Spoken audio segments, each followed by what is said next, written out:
You want to do this? I know you do. There you go. On 3, 2, 1. We are speaking with Pierre-Luc Rioux of the band Chiild. First EP was called Psychedelic Soul, out in February of 2020. We've got a new EP coming out. Let's start there. Talk to me about the new EP. The first one was described as sort of experimental indie electronica. What's the second one going to be like? Well, first of all, thanks so much for having me on. I really appreciate it, Mitch. Absolutely. Second EP is like what we're really trying to do, like creatively, most of the time is we're trying to like reinvent some stuff that we really love. So there's a lot in there. Like we work in R&B, definitely. So we have some R&B songs. And we did a camp in Quebec, far out into the woods. That was like one of the most fun and like authentic creative experiences that we've had. And basically there was like just a vibe of like Fleetwood Mac and like just like folky stuff. So it's like we're just trying to like reinvent some of those like really classic sounds. Like on the first EP, we had the big sort of intros, like the Sam Cooke string intros, and it's just like trying to find like these things in history that we really love, and just like how to reinvent it, how to make it like ours, How to make it yours. Now, just before we started sort of rolling tape, to use the old expression, you were talking to me about you are a fan of Steve Vai, and of course Steve Vai doesn't really do this kind of stuff. He does, of course, instrumentals that maybe are a little bit more experimental, but how do you go from sort of a hard rock or a rock guitarist into this kind of stuff? Why are you not doing a more straightforward rock album, for example? It's interesting because I had like many lives in the music industry. Like as a younger kid, I discovered guitar and I kind of really delved into everything technique. I started out with Ritchie Blackmore, which was my dad introduced me to Deep Purple, and it was all like it was never a thing, but I was always like, to me in my mind was like, well, it's either Deep Purple or Led Zeppelin. You can't like both, and it was like completely stupid to think like that, but that was my thing. So, anyways, I went all in on Ritchie Blackmore, then got into more of the technical guys, Dream Theater, Steve Vai, and hold on, you're a Petrucci guy then? Complete dude. So John Petrucci made a video. So that was a thing that happened to me in CEGEP in Quebec. So I was like, the thing is when you're in high school, you play guitar. If you're okay or pretty good, you're kind of like the best guitar player of your group of friends. And so, that's what I kind of was going with. And then I got into CEGEP and I was like just walking and I heard this guy playing. I was like, that can't be like and I opened the door and there's this guy like playing like these metal licks, but like I had seen it like on the internet. I'd never seen somebody do it like live. And that day I was like, you know what? I'm just like I can't like that can never happen ever again. Yeah. So I hopped in Rock Discipline, which is the John Petrucci like technical video. Yeah. And I did every exercise every day for the rest of my schooling. So this is fascinating. So how do you take that base of learning and turn it into experimental, R&B? Let's see, psychedelic soul is what is listed here. How does it turn into that? And then of course I want to talk about all the other stuff, the David Guetta and all, because you're doing the opposite of what you sort of trained for, in a sense. You know what?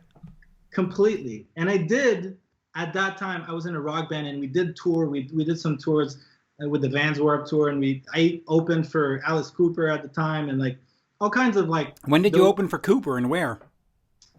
Well, we did a Canadian tour. Right. And so we played Montreal. We played, Cornwall, Thunder Bay. Well, hold on. I was at those shows because I was there. Yeah, I was there with Cooper because at the time it was.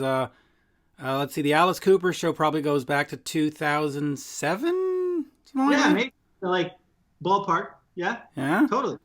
Oh, okay. So they had Jason Hook in the band at the time. I think Brent Fitz might. Anyway, okay. So we might have seen each other somewhere back there. But what band was that with? Oh man, that was like, it's like a band that really didn't But do much. It was one of my first band called The Sins, and it was like a sort of a take on the '80s rock type thing. Yeah. Okay. The thing is, I grew up in a like a in a black neighborhood, like with there's a lot of Haitian immigration and stuff. Right. So I grew up around a lot of hip hop, and I was really close to that culture. But I was also like learning guitar, and at that time, like the guitar technical stuff was more in the metal. And then I went to school for music, and you can't really see it back there, but that's like Wes Montgomery. I consider him the greatest jazz guitar of all time. Yeah. So it's like I was in touch with a lot of styles, and I guess like the metal part of it got me the technique to where I can actually express myself, and the Chiild and Synthetic Soul and that sound is, to me, basically, you kind of develop your taste as you grow up, and that's the expression of my taste and my music partner also. I'm not alone in this, but yeah, it's the most sort of truest expression. So let me ask you this, because I'm from the old school. I grew up on the Thin Lizzies and the Kisses and the Cheap Tricks and all this stuff, and the '80s and all those. Now we say that guitar rock is dead. The guitar as an instrument is dead. It's all about loops. It's all about yet you're bringing it to this music. Is it as dead as everybody's saying? Oh, there's no more guitar heroes, or is there a place, and has it just sort of changed? Maybe we don't need the big solo. Maybe we just need to have it laying a rhythm. Like, how do you sort of see it? Look, in the '40s, the sax was the household instrument. Everybody was playing the sax, and jazz standards they weren't standards at the time. There was just the tunes, but now they're the standards. They were, that was the thing. And then I kind of went away.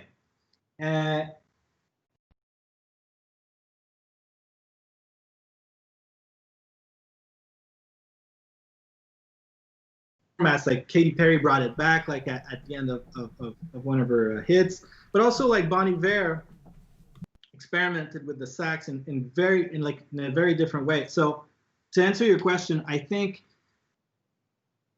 you can't deny an era, like a guitar, like a rock guitar and technical guitar.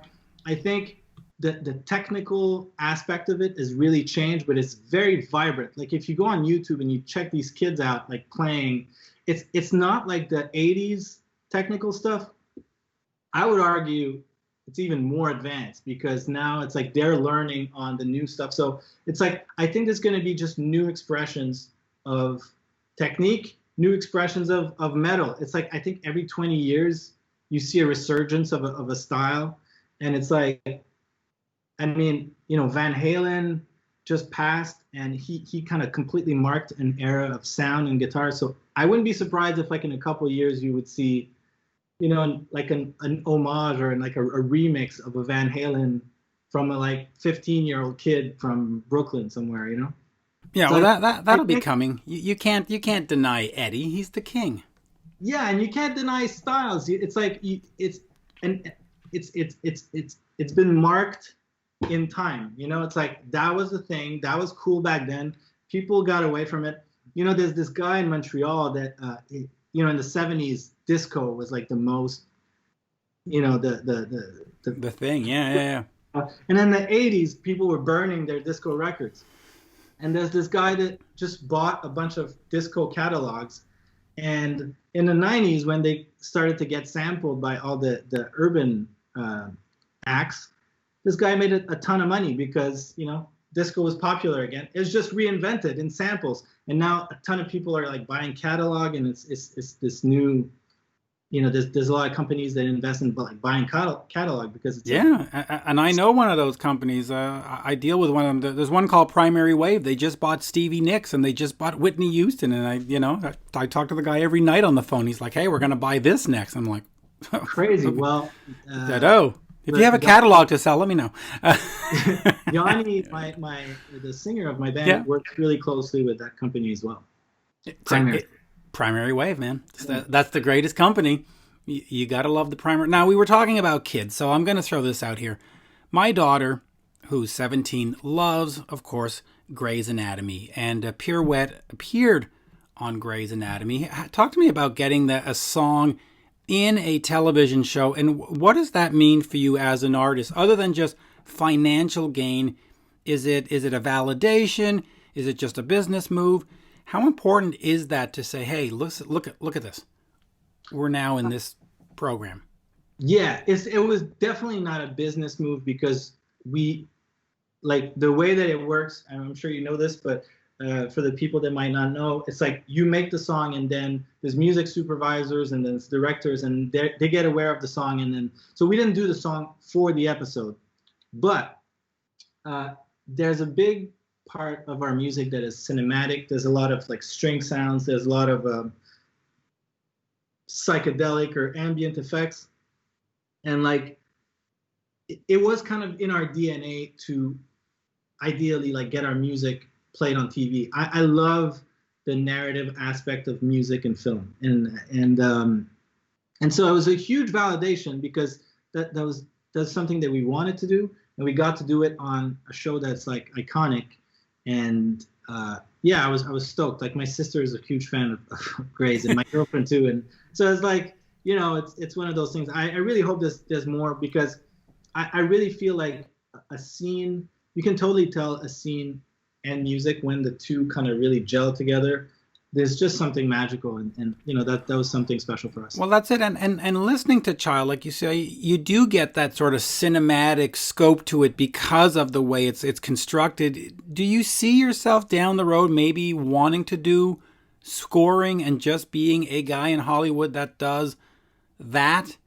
Absolutely, 100%. Okay, yeah, because I already do it in Montreal with a great production team called Dasmo, and we do a lot of music for TV and film.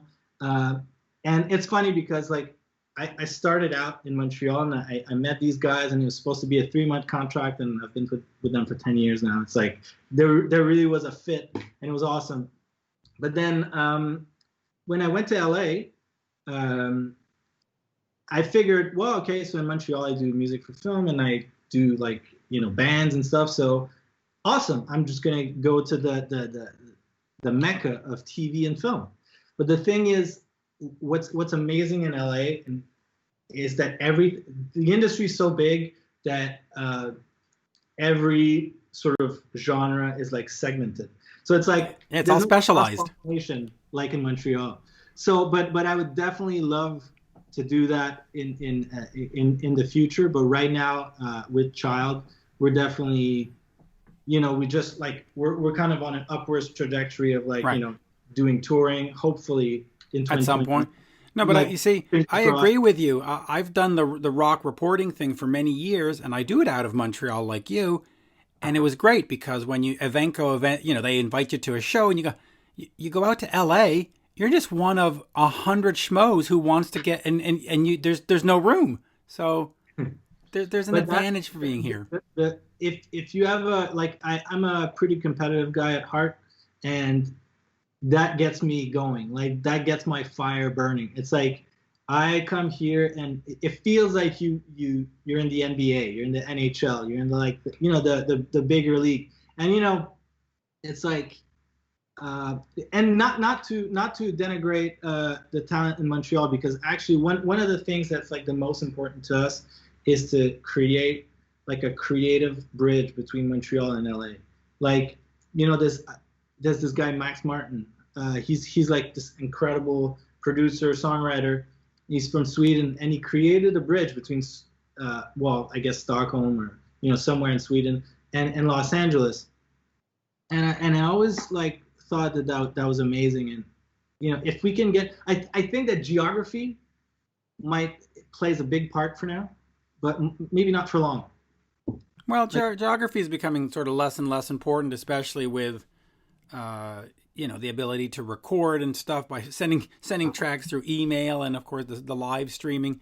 Let me get into some of the other stuff you've done, because this is the sort of the fun stuff. You've gone from Chiild to Katy Perry to Maroon 5 to David Guetta. Talk to me about working with those different artists, because they all sort of require a different guitar style, guitar tone, guitar playing. Talk to me about those challenges and adapting, and how does you end up in all their Rolodexes? You know, how do you end up on Maroon 5's radar? So it's a lot of things, but it's a combination of luck, first of all, and I kind of fell into music production by accident, and I really kind of delved completely into it. And I was also like a musical director back in Montreal, and how to switch from a style to style. I think the best way to put it would be that my music production helps me understand where the guitar fits in a song. And you're right. It's like doing music for EDM, doing music for like really pop stuff, for Chiild, or for TV stuff. It's completely different.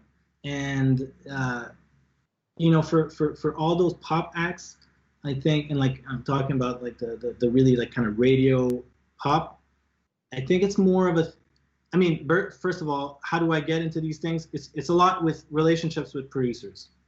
Like a lot of producers either write the songs or with songwriters or with the artists. And since I know them, and knowing them it's just, there's no formula. It's just you put yourself out there, and it's like like today Instagram is great because there's a lot of like Instagram guitar players. I guess I'm one of them, but it's also like just basic meeting someone and helping them get to where they want to go. It's like that's my really my only goal, is like the producer wants the song to succeed, and how can I help him or her do that? All right, let me ask you about this, since you mentioned songwriting, because again, and I'm going to do old school, new school. Old school, whatever. Paul Stanley wrote a song and it went on a Kiss album. Now you look at an album and there's 87 people that have a writing credit. I mean, it's, everybody, my mom is listed on 87 songs, How important is that for you in Chiild to say, me and my guy, we're going to write the songs, that's it? Or do you like the whole collaborative thing with 12 people? And I'm being facetious, but no, you're right. There's a truth to it. there's absolutely a truth to it. So look, I think in those projects where there's like 87 writers, and it might sound like facetious, but sometimes there are 87 writers on a full project. I think the key there is executive production. If somebody has like sort of the wide scope of like, okay, this album is going to sound like this, then they can really kind of cater the music to the artist. For Chiild, it was definitely like, it came out of necessity. Like we went to London to do some writing sessions, and we rented out the studio, and like, because it was with pretty like big artists and stuff, and so we wanted to have like a really nice setup. And first day, the artist canceled. It's like, well, like we'll do it the other day. They don't know that we just spent all this money on this studio, but whatever. Second day, they cancel again. So on that day, we wrote a song called "Count Me Out," and it was like, "Don't count me out, because I'll come back swinging." That's the lyric of the chorus, and it was basically like a really pure moment. I remember like every second of it. Like I was on the couch programming the drums, or like just editing stuff.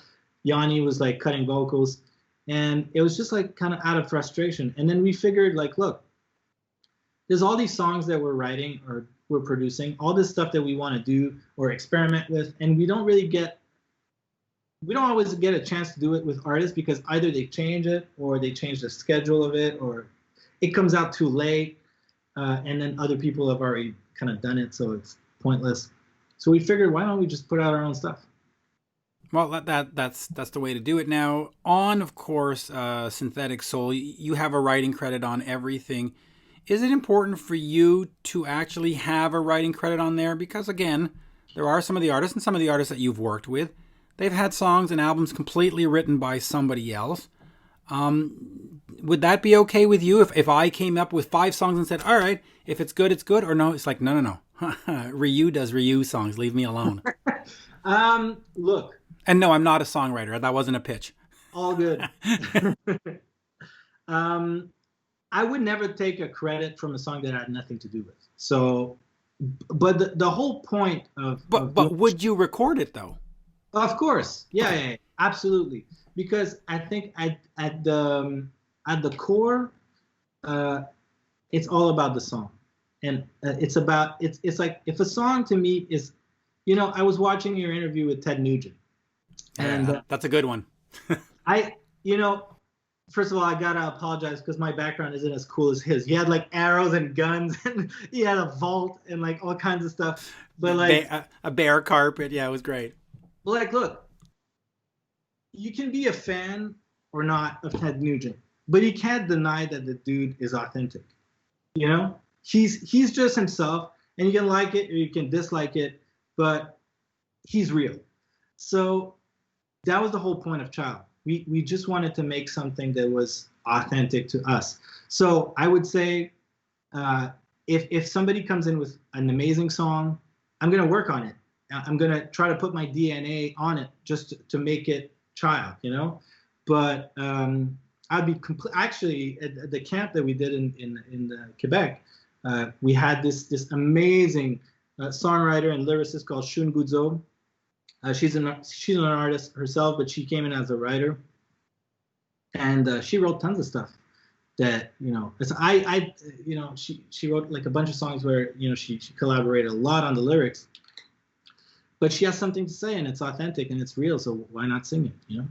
I'm with you on that, and let's just wrap up with this. When does the second EP come out, and what's it called? It's going to be called Hope for Sale. It's gonna come out. Well, the date of the EP dropping, I don't know yet, but the first song is gonna drop in March. That's for sure. We're gonna. It's well, as everybody knows, like working in COVID is really tough. Like we're trying to shoot a music video, do a photo shoot, and it's just like a lot more preparation. But March seems like the date that we're going to drop everything. Well, the first I'll give you this as an idea. The band Helix, a Canadian band Helix, they have been stuck with COVID, and they've made 2 videos in this time, and basically they shot every member at home on a green screen, and they all had to send in their footage, and then crazy. and then they compile. But if you go look at the 2 new Helix videos, one is called the Tequila Song, and the other one is called I can't remember. But they look like there's the band performing on stage, but they all sort of green screened it, and then they shot it together and they edited it. It's fascinating to see. I'll go look at it. Yeah, the last 2. But on that, sir, merci beaucoup. That was fantastic. Bro, my pleasure, and my pleasure. It was great.